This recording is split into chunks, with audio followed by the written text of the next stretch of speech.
देवस्थान इनाम जमीन कसणाऱ्या शेतकऱ्यांचे हक्क डावलण्याच्या आणि शेतकरी कर्जमाफीसाठी अटी शर्ती लादण्याच्या राज्य सरकारच्या निर्णयाविरोधात किसान सभेच्या वतीनं आज आंदोलन झालं। कर्जमाफीच्या नावाखाली शेतकऱ्यांची फसवणूक होत असल्याचा आरोप करून कोल्हापुरातील छत्रपती शिवाजी महाराज चौकात राज्य सरकार विरोधात जोरदार घोषणाबाजी झाली। अखिल भारतीय किसान सभेच्या वतीनं आज छत्रपती शिवाजी महाराज चौकात आंदोलन करण्यात आलं। कोल्हापूर जिल्ह्यात सुमारे 15,000 शेतकरी देवस्थान इनाम जमीन कसत आहेत। ऑनलाईन सातबाऱ्यामधून या शेतकऱ्यांची नावं कमी झाली आहेत। परिणामी त्यांना पीक कर्ज आणि मध्यम मुदतीचं कर्ज मिळत नाही। पीएम किसानसह नैसर्गिक आपत्तीची भरपाई मिळत नाही।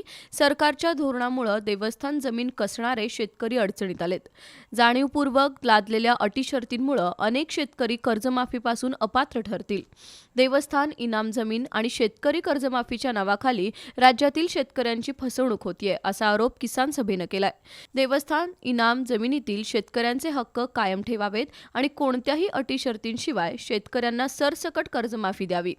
प्रोत्साहन अनुदानाची रक्कम 1 लाख रुपये करावी अशा मागण्या करण्यात आल्या आहेत। या मागण्यासंदर्भात निर्णय झाला नाही तर सरकार विरोधात राज्यव्यापी आंदोलन छेडण्याचा इशारा देण्यात आलाय। आंदोलनात उदय नारकर, लक्ष्मण पाच्छापुरे, बाळासाहेब कामत, राम कळंबेकर, दिनकर अदमापुरे, जयंत टिपुकडे, भीमराव देसाई, विकास पाटील, युवराज भोसले यांच्यासह शेतकरी सहभागी झाले होते।